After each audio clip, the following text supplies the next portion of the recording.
Hello, everyone. Today we're going to talk about the progressive era. So, if you want to follow along, this is just the progressive era PowerPoint. Okay, so basically, the progressive era is about 1900 to World War One. The populist era kind of bleeds into the progressive era, and then when World War One comes about, basically progressivism dies. But we'll talk about that later. So, what is progressivism? It's basically a reform movement that lasted from about 1900 to World War One. Basically, it was focused on fixing the problems of industrialization. It kind of was a culmination of the past 30 years of reform attempts, like I said, with the populists. The three presidents during the progressive era are Teddy Roosevelt, William Howard Taft, and Woodrow Wilson. I think Roosevelt and Wilson were true progressives, but William Howard Taft wasn't very progressive. He was more of a conservative style politician. Now, if you go back to the founding of the American nation, Thomas Jefferson had this vision of America being an agrarian republic. He basically said agriculture is what we should focus on. We should be a nation of farmers, not a nation of industrialists and laborers. He said those who labor in the earth are the chosen people of God, if ever he had a chosen people. So Thomas Jefferson's vision of America is for a nation of farmers. But fast forward, quite a ways, you have industrialization, urbanization, immigration. All of these pose problems to America. How do we deal with this? Industrialization, you have giant corporations that many people see as too powerful. You have bad working conditions, child labor. You'd always had child labor. Don't think that once the industrialists came along, this is the first time we've had child labor. Child labor is the norm probably in human history. Kids always worked on the farm, but now they're working in the factories away from their parents, whereas on the farm they were probably with their parents or with their siblings. You start to have wealth in the hands of fewer and fewer people. Now, everyone is getting richer from industrialization, mostly everyone. Most of society benefits, but it's kind of rough at first. Urbanization, you have overcrowded cities, poor sanitation and living conditions. You lack adequate drinking water, decent housing, municipal services, and this is basically because factories started popping up. Millions of people go to the cities because that's where jobs are. Cities just grew too fast for officials to kind of put in place the proper services that were needed in the city. Immigration is also an issue. There's millions of new people with different beliefs. How do you Americanize them? Once we get to World War One, we'll see Europe's fighting and at war with each other. Germany, Austria is fighting Britain, France, Russia. Well, there's millions of immigrants in America who are rooting for different sides to win. So you got to be careful. If you let too many immigrants in, it will kind of pull apart the fabric of the nation. They also contribute to the crowded cities. They bring radicalism. Most immigrants probably weren't radical, but you do have an influx of anarchist, socialist, and communist ideas that aren't traditionally American. They're kind of the antithesis of the American ideal. Okay, who were the progressives? Progressives can be found in all political parties, all social classes, ethnic groups. There's men and women who are progressives. There's lots of different Christian denominations that have progressive leanings. So progressivism isn't a party necessarily, it's more of a movement. Teddy Roosevelt will create the Progressive Party for one presidential election, but we'll kind of get to that. Basically, what do progressives believe?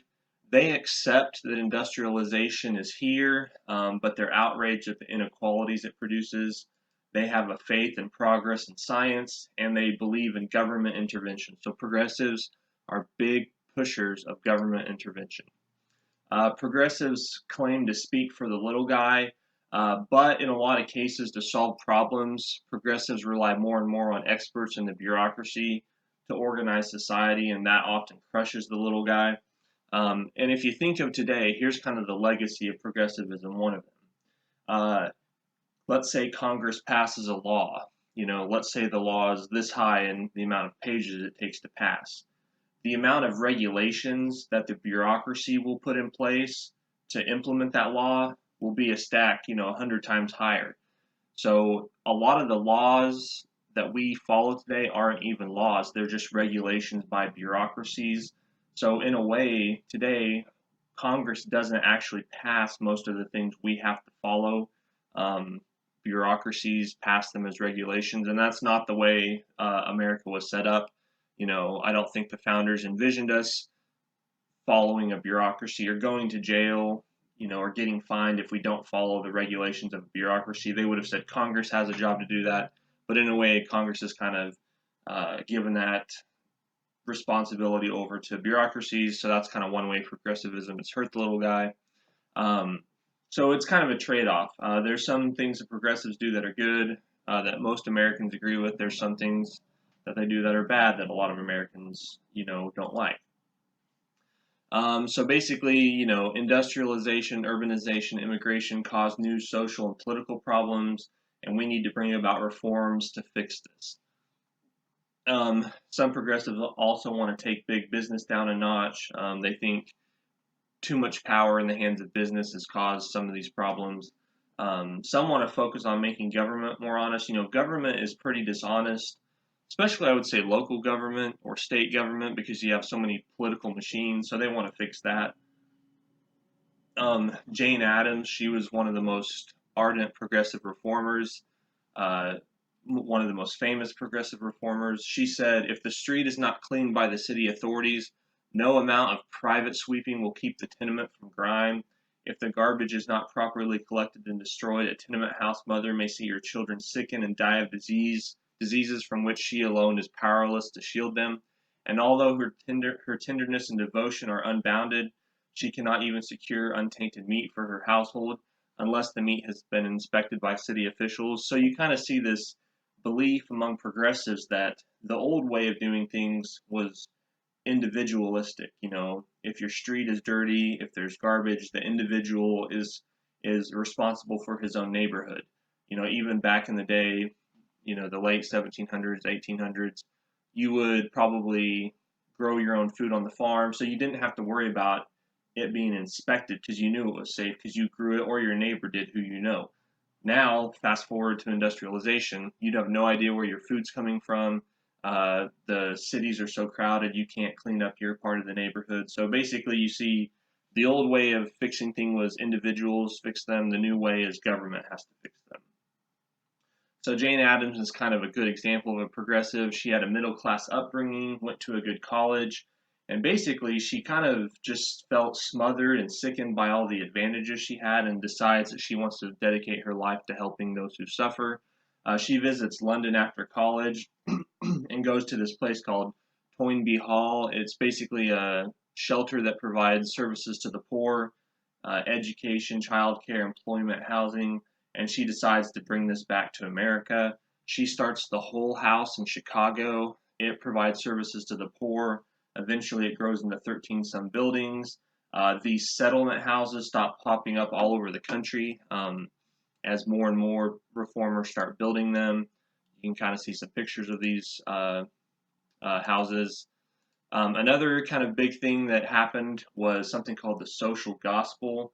Walter Rauschenbusch basically had this idea that Christianity should not focus so much on saving souls. That was kind of that's a traditional Christianity. That's what Christianity preaches.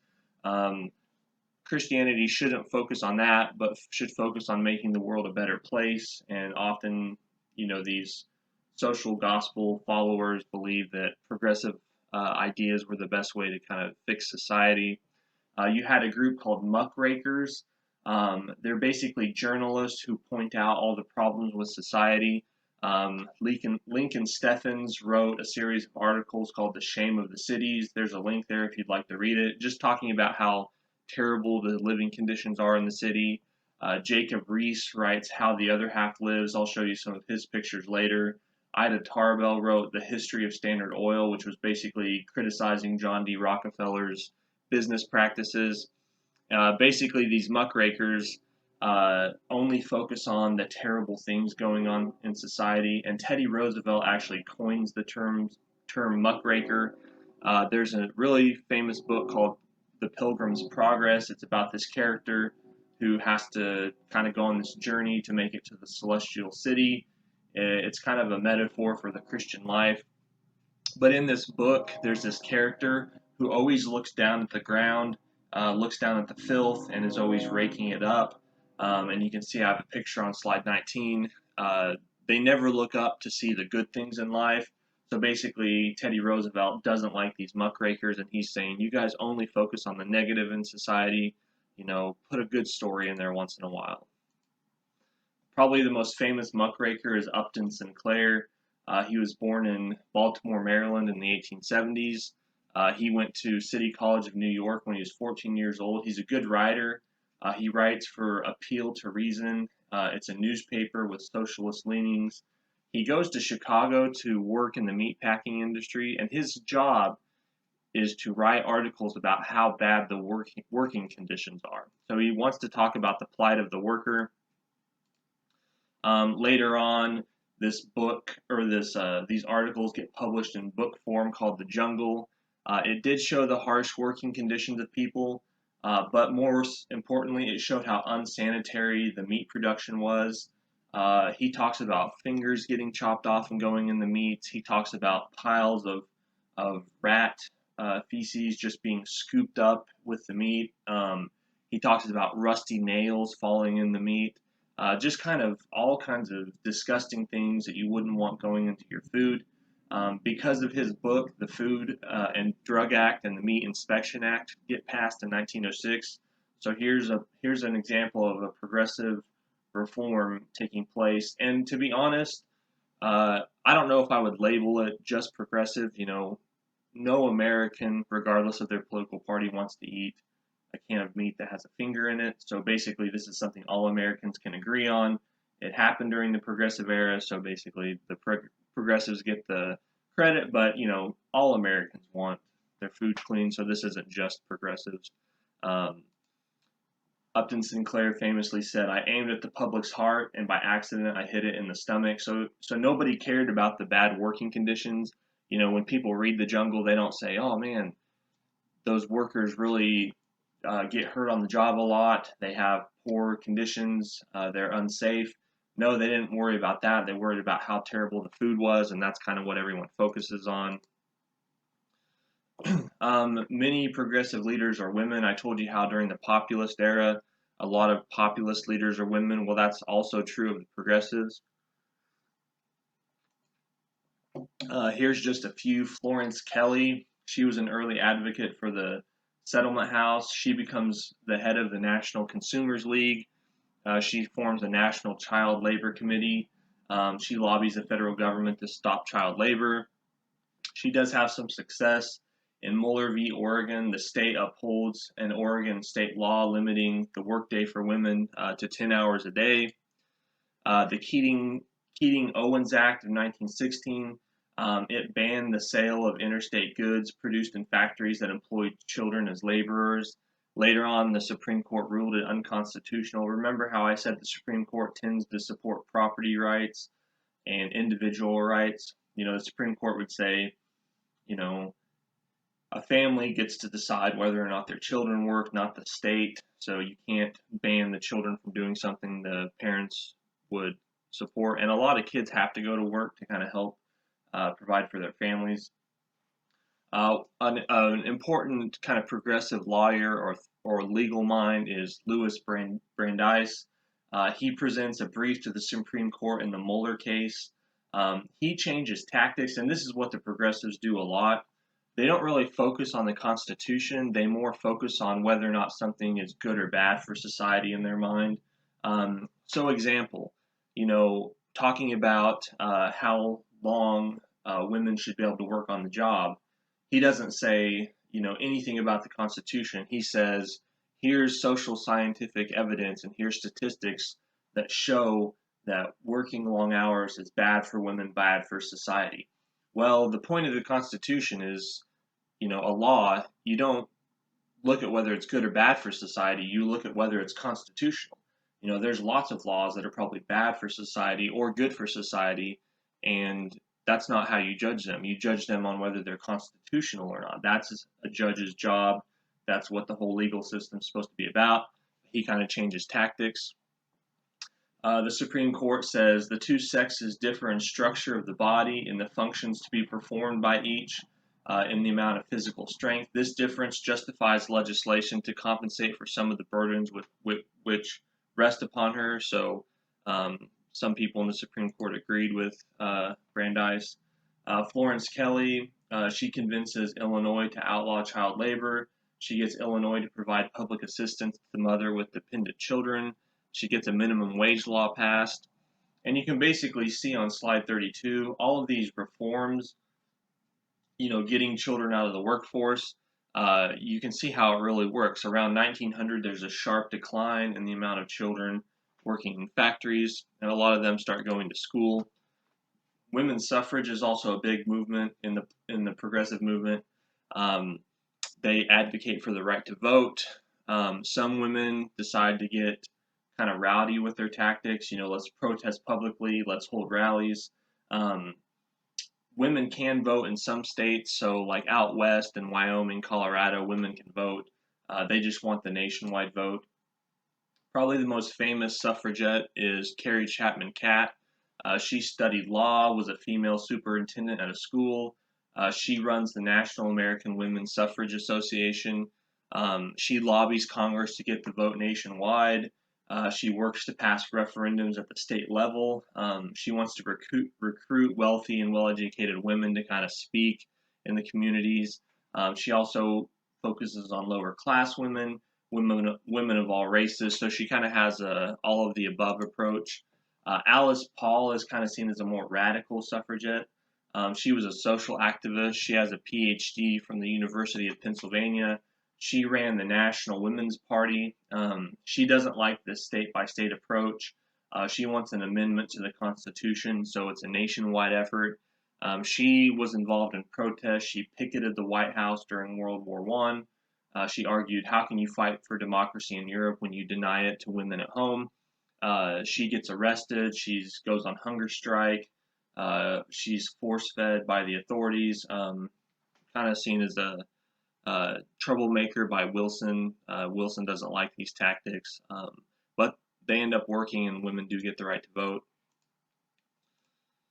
You can kind of see on slide 39 the map of when women could vote in certain states. So out west, women could vote a lot sooner than women in the east. So the 19th Amendment gets passed that gives women the right to vote. So it's ratified in 1920. One of the biggest examples of a tragedy during this era is the Triangle Shirtwaist Company fire. In 1911 in New York, fire breaks out in this building where a lot of women work.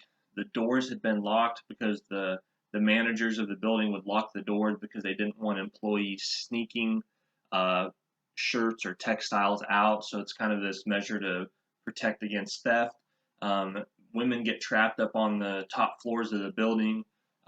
Many women burn to death. Some of them jump off the building to escape the fire. 146 women die, and if the doors hadn't been locked, if there had been proper fire escapes, probably none of them would have died. But you can imagine the horror as New Yorkers watch women fall to their deaths because of this. I got a lot of pictures kind of taken of the time. It was a very kind of tragic incident. A lot of the women were young women who were engaged. Sometimes they identified them by their engagement rings. A factory commission is set up. Senator Robert Wagner, Al Smith, and Frances Perkins. They'll all be famous reform politicians later on, kind of in the 20s and 30s. But they form a commission to make sure this never happens again. So they put sprinklers in buildings. They say there has to be fire escapes. They say you can't lock the doors when workers are there. So they reform a lot of things so that a tragedy like this never happens again. A real famous political reformer was Robert La Follette. He's a Wisconsin Republican. He climbs the ladder just like any other politician, kind of was a good Republican. But then he kind of has a change of heart and decides to become a progressive. So he stays Republican, but he's a progressive Republican. He institutes a lot of reforms or gets the ball rolling. He introduces something called the direct primary, or kind of advocates for it. Basically, before the direct primary, um, the parties would pick the candidates that the people would vote on. Um, La Follette changes that. He wants the people to select who the candidates are, and then also vote on the candidates. Three other important reforms that kind of get passed are the initiative, the referendum, and the recall. You can kind of read what those are about, but those are ways of putting more power in the hands of the people. The 17th Amendment gets passed. This is the direct election of senators. So basically, before this amendment, the state legislators would elect the senators.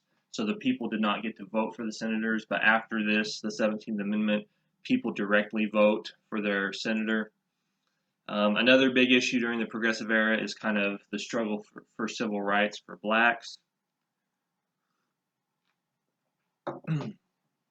The two most important black intellectuals are Booker T. Washington and W.E.B. Du Bois. Booker T. Washington's the more famous of the two. He wants civil rights, but he works kind of on a slower track, a track of gradual civil rights. Basically, he says, we can't get everything we want right now because most whites, especially in the South, aren't ready for that. But if we work hard, if we get an education, if we are good American citizens, they'll see that we're just like them slowly over time, and they'll give us our civil rights. So he has more of a slow, kind of a gradual approach to civil rights. I got quite a bit of quotes from his writings. You can kind of read there and get a feel for what he thinks. W.B. Du Bois is a lot different. He's not radical, but he's more pushing the envelope, I guess you could say. He basically says, Booker T. Washington's Atlanta Compromise, that's what they called his gradual approach. Basically, that'll never get us there. It'll take too long. Why should we have to wait for our civil rights? We deserve them now. The Civil War partly was fought to give us our rights, and now we're being denied them. So he doesn't want a slow approach. He says we can't be successful unless we have our rights. So, like Booker T. Washington said, you might not be able to vote, you might not be able to sit in the same restaurant, but work hard at your business, acquire property, build up your farm, and become a prominent member of society, and then you'll kind of be accepted. W.B. Du Bois says, how can you build up your business, your farm, when your rights, your property rights are constantly being violated? If we don't have our rights, we can't do what you say we should do. So basically, Du Bois wants rights, civil rights right now. So the main three he kind of focused on were the right to vote, civic equality, and education for the young. He's involved with something called the Niagara Movement. It's called that because Du Bois and other black leaders meet at Niagara Falls in 1905. They denounce gradual progress. They call for blacks to be educated in history, literature, philosophy, things that will help them kind of reform American society. A few years later, the NAACP gets founded. There was a famous attempted lynching in Springfield, Illinois in 1908. There was the white people there rioted. Jane Addams, Florence Kelley, Mary White, Ovington, they formed the NAACP. And basically, the NAACP's goal is to use the courts to get civil rights for blacks. So we'll talk more about them when we get to the 1950s. But from the 19 teens all the way to the 1950s, the NAACP is working really hard to implement civil rights for blacks through the court system. The progressive era also addresses many areas of society that need fixing, such as public safety, labor laws, political reform. But there's also a dark side to progressivism. This usually doesn't get talked about in textbooks, but it's really fascinating. There's a huge movement in America called eugenics. Basically, it was a movement to fix society's problems through race breeding and sterilization. So, the way we get rid of criminals is we make sure people that have a tendency towards being criminal can't reproduce. the way we get rid of diseases is we make sure that people that might have those genes don't breed.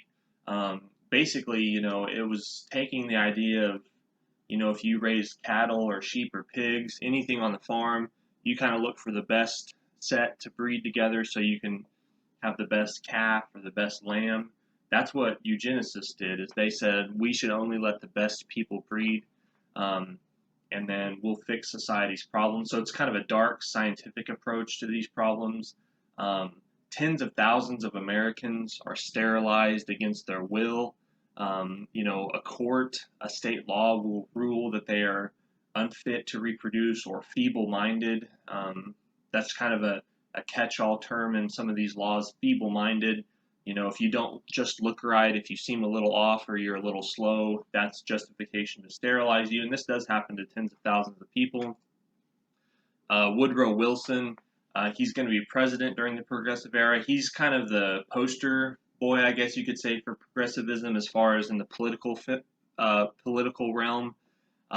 When he was governor of New Jersey, he created something called the Board of Examiners of Feeble-Minded, Epileptics, and Other Defectives. And basically, they would determine when procreation is inadvisable. So we're going to judge citizens and take away their rights to have a family. There were forced sterilizations in the United States, like I said. So Wilson is a big advocate of this. Margaret Sanger, she was an early advocate for birth control. She founded Planned Parenthood, which is still around today. She believed that mothers were strained with the amount of children they had, so she fights for access to birth control. She gets arrested a number of times. She was a big supporter of eugenics. She talked about this in her book, The Pivot of Civilization, and her other writings. She said the emergency problem of segregation and sterilization must be faced immediately. Every feeble-minded girl or woman should be segregated during the reproductive period. We prefer the policy of immediate sterilization, of making sure that parenthood is absolutely prohibited to the feeble-minded. She spoke to the women of the Ku Klux Klan during the 1920s. She worked on something called the Negro Project, which was giving birth control and using other eugenic methods such as sterilization, getting them into the black community. She says she wanted less black people, less of the black race, and she used black ministers to kind of sell this idea. So she kind of said, the black community won't trust me, but they might trust one of their own, kind of selling this idea on them. There's a famous Supreme Court case in the 1920s called Buck v. Bell. There's a young woman named Carrie Buck. She's an inmate in the Virginia State Colony for Epileptics and Feeble-Minded. Basically, the institution wants to sterilize Buck because she's feeble-minded. This case goes all the way to the Supreme Court, and the Supreme Court rules that she can be sterilized. Justice Oliver Holmes Jr. is kind of this progressive justice. He says in his majority opinion, Carrie Buck is a feeble-minded white woman who was committed to the state colony. We have seen more than once that the public welfare may call upon the best citizens for their lives. It would be strange if it could not call upon those who already sapped the strength of the state for these lesser sacrifices. 3 generations of imbeciles are enough. So she was sterilized. If you want to read a book, I would suggest War Against the Weak, Eugenics and America's Campaign to Create a Master Race. It's a very interesting book. I've read it. It talks about how big the eugenics movement was in the United States and the world, but he mostly focuses on in America. Hitler got some of his ideas about race from these eugenics, these Americans who kind of promote this idea of eugenics. So it's kind of a dark period of progressive history, but that's a good book. So that's all about the progressive era.